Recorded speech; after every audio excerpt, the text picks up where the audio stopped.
Iran की सैन्य वापसी और ईरान की ताकत नहीं टूटी है, यह रिपोर्ट कह रहा। डेटा समझिए, 8 अप्रैल की तारीख आपको याद हो, युद्ध विराम शुरू हुआ। 6 हफ्ते ड्रोन उत्पादन फिर से शुरू हुआ और आज की अगर बात की जाए, मिसाइल और लॉन्चर रीएक्टिवेशन मोड में नजर आ रहे हैं। यानी निष्कर्ष, यानी रिजल्ट की हम जो बात कर रहे हैं वो आप समझिए। तेजी से रिकवरी जारी है क्योंकि यूएस इंटेलिजेंस रिपोर्ट का दावा या यूएस इंटेलिजेंस दावे को अगर देखा जाए, अमेरिकी खुफिया रिपोर्ट को देखा जाए तो उसमें मुख्य दावे निकलकर जो सामने आ रहे हैं वो ये है कि ईरान ने तेजी से सैन्य क्षमता बहाल की, ड्रोन उत्पादन दोबारा शुरू किया, मिसाइल सिस्टम आंशिक रूप से सक्रिय नजर आ रहे हैं और रूस चीन से अप्रत्यक्ष मदद का दावा भी इस रिपोर्ट में किया गया। ईरान की ड्रोन ताकत सबको पता है, 100% क्षमता पहले थी और हमलों के बाद 50% अब भी सुरक्षित बताया जाए। यानी रिकवरी टाइम जो अगर हम कैलकुलेट करें, काउंट करें तो 6 महीने में पूरी क्षमता संभव है। मिसाइल लॉन्चर की भी स्थिति समझिए, 2x3 लॉन्चर अभी भी मौजूद हैं और दबे हुए लॉन्चर फिर से एक्टिव किए गए। कुछ साइट्स पर मरम्मत का काम जारी है।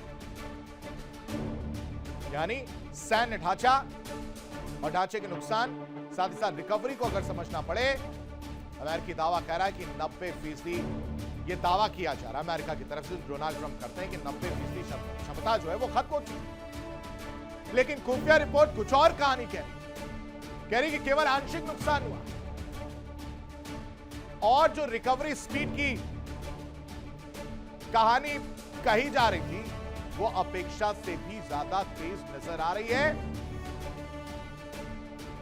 लेकिन रूस चीन कनेक्शन पर जो दावा किया गया था अमेरिका की तरफ से, वो समझ कह रहे हैं कि मिसाइल पार्ट सप्लाई का आरोप लगा चीन पर, रूस पर आरोप लगा कि तकनीकी सहयोग की मदद की जा रही है। फिर दोनों देशों ने इन आरोपों को नकार दिया और अब जो संभावित रणनीति सामने आ रही है वो है ड्रोन हमलों में बढ़ोतरी, खाड़ी देशों पर दबाव, हॉर्मुज स्ट्रेट में खतरा और शिपिंग रूट पूरी तरह से प्रभावित। यानी यूएस बनाम इंटेलिजेंस रिपोर्ट या दावे को देखें तो यूएस सेंट्रल कमांड कह रहा है कि ईरान 90% कमजोर है। खुफिया एजेंसियां वो कह रहे हैं कि नहीं भाई साहब, तो तेजी से रिकवरी जारी है। अब ऐसे में रिजल्ट क्या निकला वो समझिए। ईरान पूरी तरह कमजोर नहीं हुआ, दर्शक, ईरान पूरी तरह से खत्म नहीं हुआ। रिकवरी की उम्मीद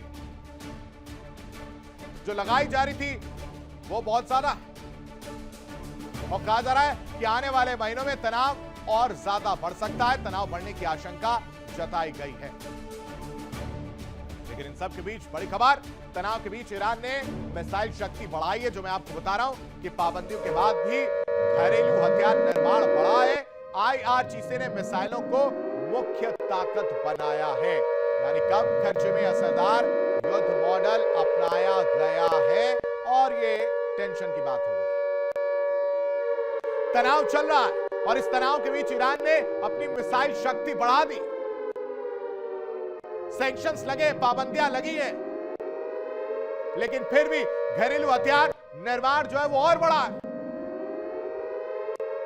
और इस्लामिक रिवॉल्यूशनरी गार्ड कॉर्प्स ने मिसाइलों को मुख्य रूप से अपना ताकत बना लिया। कम खर्चे में असरदार युद्ध मॉडल अपनाया गया और ये टेंशन की बात मेरे और आपके लिए नहीं, अमेरिका की, क्योंकि अमेरिका एक ही मंशा, परमाणु हथियार ना बने, और वो इच्छा और उस इच्छे पर 7.5 का काम इस वक्त आईआरजीसी भी कर रहा है। आईआरजीसी ने मिसाइलों को मुख्य ताकत बना लिया। इन सब के बीच एक और बड़ी खबर, अमेरिकी विदेश मंत्री मार्को रूबियो का भी बड़ा बयान सामने आया। कह रहे क्यूबा अमेरिका के लिए और अमेरिका की सुरक्षा के लिए खतरा है। ये इस वक्त की बड़ी खबर, बड़ी जानकारी आपको बता रहे हैं। कह रहे समझौते की उम्मीद कम है, समझौता नहीं होगा। यानी अमेरिका क्यूबा से डर रहा है, सुपर पावर क्यूबा से डर रहा है। अमेरिकी विदेश मंत्री मार्को रूबियो का यह बयान है। भारत दौरे पर आने वाले और उससे पहले यह बयान कह रहे हैं कि क्यूबा अमेरिका की सुरक्षा के लिए बहुत बड़ा खतरा है। लेकिन इस बयान के बाद प्रतिक्रिया भी सामने आनी थी और क्यूबा भी भड़क उठा। अमेरिका के बयान से क्यूबा भी भड़का, कह रहा है अमेरिका क्यूबा टकराव की आशंका तेज है। कैरिबियन नया जियोपॉलिटिकल फ्लैश पॉइंट बनता हुआ नजर आ रहा है। अब आप समझिए कि नया सैन्य तनाव कैरिबियन में देखने को मिल रहा है। यह कहानी भी सामने आ रही। क्यूबा और अमेरिका का टकराव बढ़ता हुआ नजर आ रहा है। कैरिबियन नया जियोपॉलिटिकल फ्लैश पॉइंट के रूप में इस वक्त नजर आ रहा है। यह वर्ल्ड वॉर ब्रेकिंग, यानी कैरिबियन में बारूद की गंध बढ़ गई है। अमेरिका की चौखट पर खड़ा एक छोटा सा देश है दर्शकों। यह वही क्यूबा है जिसको लेकर डोनाल्ड ट्रंप कहते हैं कि नहीं, सैंक्शंस लगाओ, पाबंदियां लगाओ, ये करो, वो करो, खत्म करो, मिटा दो, बिजली सप्लाई ठप, पेट्रोल की सप्लाई ठप, हर जगह से तोड़ा जा रहा। लेकिन क्यूबा तो क्यूबा है। क्यूबा कह रहा है कि भाई साहब मैं देखने में छोटा हूं लेकिन घाव करो गंभीर, देखन में छोटन लागे घाव करे गंभीर।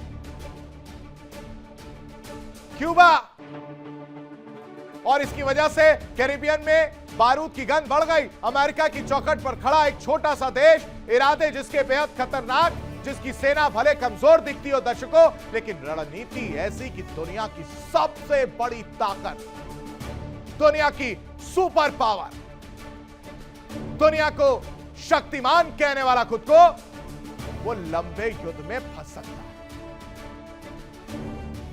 रिपोर्ट है कि क्यूबा ने रूस और ईरान से 300 से ज्यादा सैन्य ड्रोन खरीदे और ये टेंशन।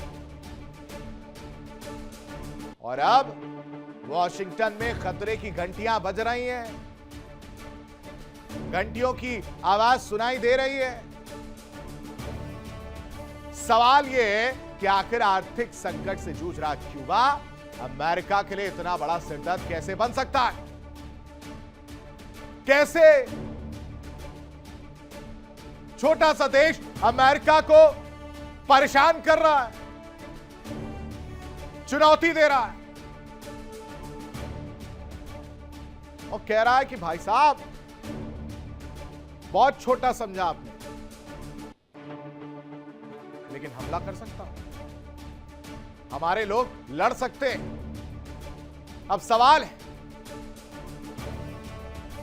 क्या हवाना तेहरान वाला मॉडल अपना रहा है? क्या अमेरिका के दरवाजे पर तैयार हो रहा है नया ईरानी दलदल? और क्या गुरिल्ला वॉर, ड्रोन अटैक और मिलिशिया नेटवर्क अमेरिका को लंबे और थकाऊ संघर्ष में उलझा सकते हैं? मैं आपको बता रहा हूं कैसे एक छोटा सा देश सुपर पावर के लिए जाल बुनता हुआ नजर आ रहा है, बुन चुका है और इस जाल में सुपर पावर फंस रहा है। बड़ा जाल बन सकता है वो समझिए, आपको समझाते हैं। छोटा देश, बड़ा खतरा। ईरान मॉडल पर क्यूबा इस वक्त नजर आ रहा है क्योंकि क्यूबा अमेरिका के लिए सिरदर्द है। ड्रोन, गोरिल्ला और लोकेशन से टेंशन बढ़ गई है।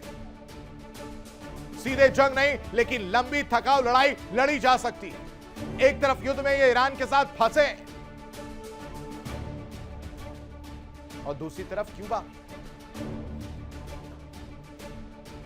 क्यूबा ने ऐसा दलदल तैयार किया है कि डोनाल्ड ट्रंप अगर उसमें एक कदम भी रखते हुए नजर आए तो वो डूबते ही चले जाए, बाहर नहीं निकल पाए।